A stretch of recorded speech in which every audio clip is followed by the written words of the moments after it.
नमस्कार मंडळी, तर आजच्या व्हिडिओच्या माध्यमातून आपण जाणून घेणार आहोत की एखाद्या व्यक्तीचे नाव आपल्याला रेशन कार्डवरती ॲड करायचे असेल तर त्यासाठी लागणारी प्रोसेस काय आहे, अर्ज कोणता असतो, अर्जासोबत माहिती आणि आवश्यक कागदपत्रे कोणकोणती जोडावी लागतात या संदर्भात संपूर्ण माहिती या व्हिडिओच्या माध्यमातून आपण जाणून घेणार आहोत। त्यासाठी आपला हा व्हिडिओ शेवटपर्यंत नक्की पहा।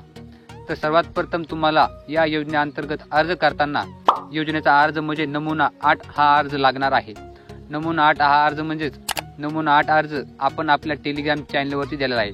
तिची लिंक आपल्या डिस्क्रिप्शन बॉक्समध्ये आहे, तिथून तुम्ही तो डाउनलोड करू शकता।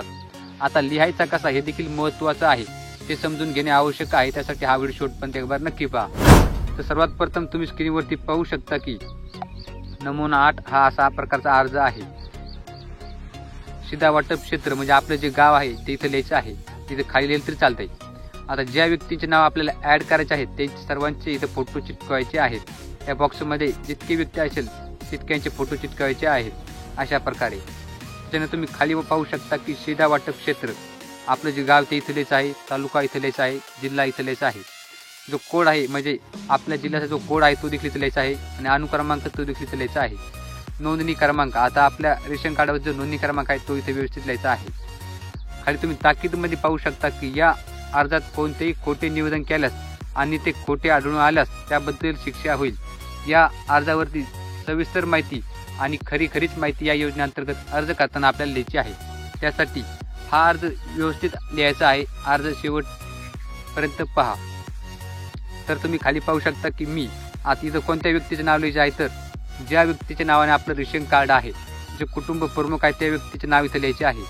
वय ज्या व्यक्तीचं नाव असेल वय असेल ते इथे लिहायचं आहे। तुम्ही खाली पाहू शकता की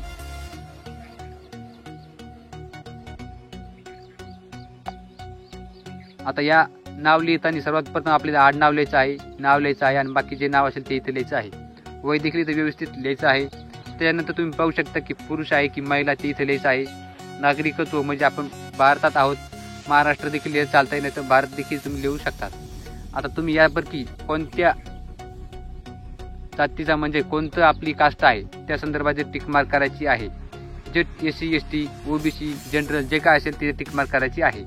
अशा प्रकारे तुम्ही एक राईट टिक करायची आहे फक्त, आणि प्रमाणपत्र सोबत जोडायची गरज नाहीये, हे देखील इथे नमूद केलेलं आहे। त्यामुळे फक्त टिक मार्क करायची आहे।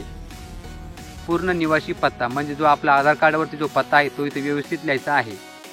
आता एक हे पहा तुम्ही, दुकान क्रमांक आणि संदर्भ क्रमांक हे तुम्हाला माहीत नसेल तर आपल्याला जे रेशन देत आहे त्या दुकानदाराकडे जायचं आहे आणि त्याच्याकडून ही माहिती विचारायची आहे, ती इथे व्यवस्थित लिहायची आहे। इथे नोंदणीत आलेली माझी शिधापत्रिका क्रमांक, आता आपल्याकडे रेशन कार्ड जे आहे त्या रेशन कार्डावर जो नंबर असेल तो इथे व्यवस्थित लिहायचा आहे बॉक्समध्ये।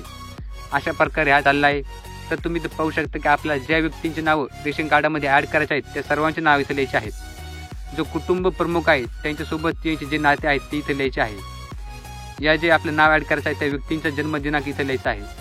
त्या व्यक्ती जे आहेत त्यांचं व्यवसाय काय ते इथे लिहायचं आहे। मोबाईल क्रमांक लिहायचा आहे। आता ज्या दिवशी आपलं नाव ॲड करायचं आहे म्हणजे आजची तारीख जेव्हा आपण अर्ज करणार आहोत त्या दिवशी तारीख इथे लिहायची आहे। त्या सर्व व्यक्तींचे आधार कार्डच लिहायचे आहेत आणि बँक खाते क्रमांक देखील इथे व्यवस्थित लिहायचा आहे। अशा प्रकारे अर्ज व्यवस्थित भरायचा आहे।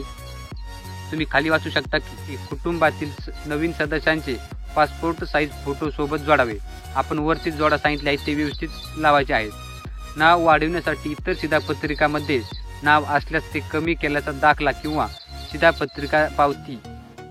शिधापत्रिका जमा पावती असणे आवश्यक आहे। आता एखाद्या ज्या व्यक्तीचं आपल्याला नाव ॲड करायचं आहे त्या व्यक्तींचे नाव ऑलरेडी एखाद्या रेशन कार्डमध्ये असेल तर ते नाव कमी कसे करायचे या संदर्भात सविस्तर माहिती आपण दिलेली आहे।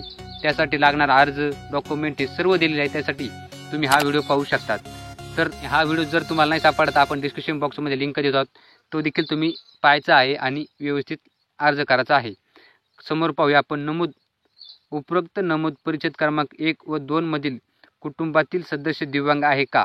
ज्या व्यक्तीचे आपलं नाव ॲड करायचे आहे ते सदस्य दिव्यांग आहेत का, होय नाही, जे असेल ते टिक मार्क करायचे आहे। आणि जर असेल दिव्यांग तर काय आहे ते इथं प्रमाणपत्र सोबत लिहायचं आहे।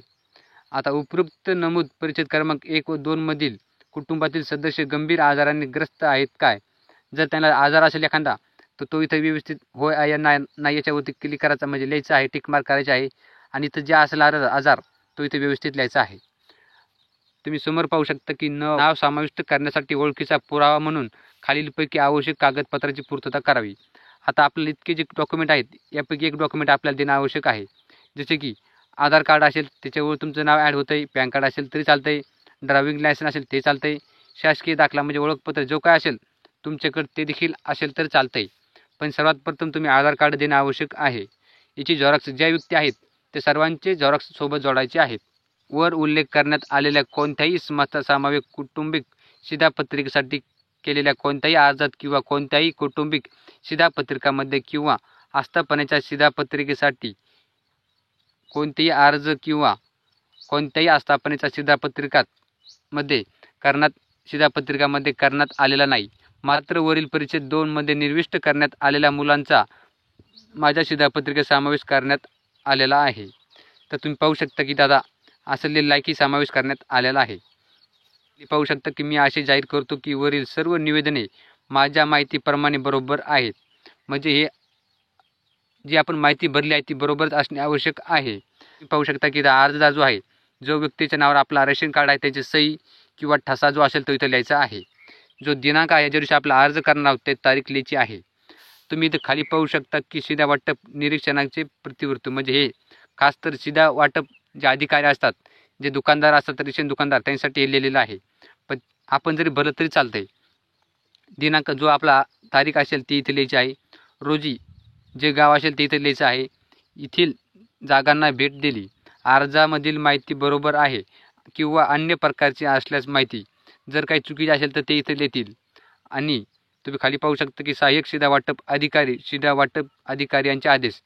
जितके व्यक्तींचे नाव आपल्याला लिहायचे आहेत त्यापैकी जे वयस्कर असेल तर त्यांचे इथे लिहितील आणि जे मुलं बाळ असेल लहान आले त्याचे व्यक्तीचे आकडे इथे लिहितील. म्हणजे 1, 2 जे असेल ते अशा प्रकारे इथे लिहितील. दिनांक जो असेल तो इथे ते लिहितील. आणि खाली पाहू शकता की अर्जदारांची सही डबल इथं आपली एक सही घेणार आहेत. ठसा असेल तर ठसा देखील तिथं घेणार आहेत. तर तुम्ही खाली पाहू शकता की नमुना 8 स्थळप्रत आता हे आवश्यक आहे. हे देखील आवश्यक आहे. व्यवस्थित लिहायचं आहे. शिधा वाटप क्षेत्र म्हणजे जो आपलं गाव आहे ते इथं लिहायचं आहे. स्थळप्रत रोजी सादर केली म्हणजे तारीख असेल ती इथं लिहायची आहे. अनुक्रमांक जे आपल्या रेशन कार्डवरती नंबर आहे तो लिहायचा आहे. जो रेशन कार्डावरती दुसरा नंबर असेल शिधा वाटप क्रमांक तो इथं लिहायचा आहे. जो दिनांक आहे आपला अर्ज करत आहोत त्या तारीख इथे लिहायची आहे. शिधा वाटप अधिकारी नियंत्रक टिंब शिधा वाटप क्षेत्राकरिता जे आपलं गाव असेल ते इथं लिहायचं आहे. अशा प्रकारे तुमची या योजनेअंतर्गत अर्ज प्रक्रिया आता पूर्ण झाली आहे. 2 ते 3 दिवसांमध्ये अशा प्रकारे तुमच्या ऑनलाईन रेशन कार्डावरती तुमचं नाव ॲड झालेलं तुम्हाला दिसेल. पण जर तुम्ही ऑलरेडी त्या व्यक्तींचं नाव दुसऱ्या रेशन कार्डामध्ये असेल आणि ते नाव जर कमी नसेल केलं तर तुम्हाला अडचण येऊ शकते. तर त्यासाठी आपला नाव कमी कसे करायचे यासाठी आपण व्हिडिओ बनवला आहे. तो व्हिडिओ आधी पाहायचा आहे. ती सर्व प्रोसेस फॉलो करायची आहे मगच नाव ॲड करण्यासाठी प्रोसेस करायची आहे. तर ही माहिती तुम्हाला कशी वाटली हे कमेंट करून नक्की कळवा. अशीच माहिती पूर्ण व्हिडिओ आणि महाराष्ट्र शासनाच्या आणि केंद्र शासनाच्या योजनांची माहिती पाहण्यासाठी आपलं यूट्यूब चॅनल सबस्क्राईब करून नक्की ठेवा. तसेच आपलं डिस्क्रिप्शन बॉक्समध्ये टेलिग्राम चॅनलची लिंक आहे ते देखील नक्की जॉईन करायचं आहे. आपण योजनेचे जो फॉर्म असतो तो आपण आपल्या टेलिग्राम चॅनलवरती देत असतो. त्यासाठी आपलं हे टेलिग्राम चॅनल देखील नक्की जॉईन करायचं आहे.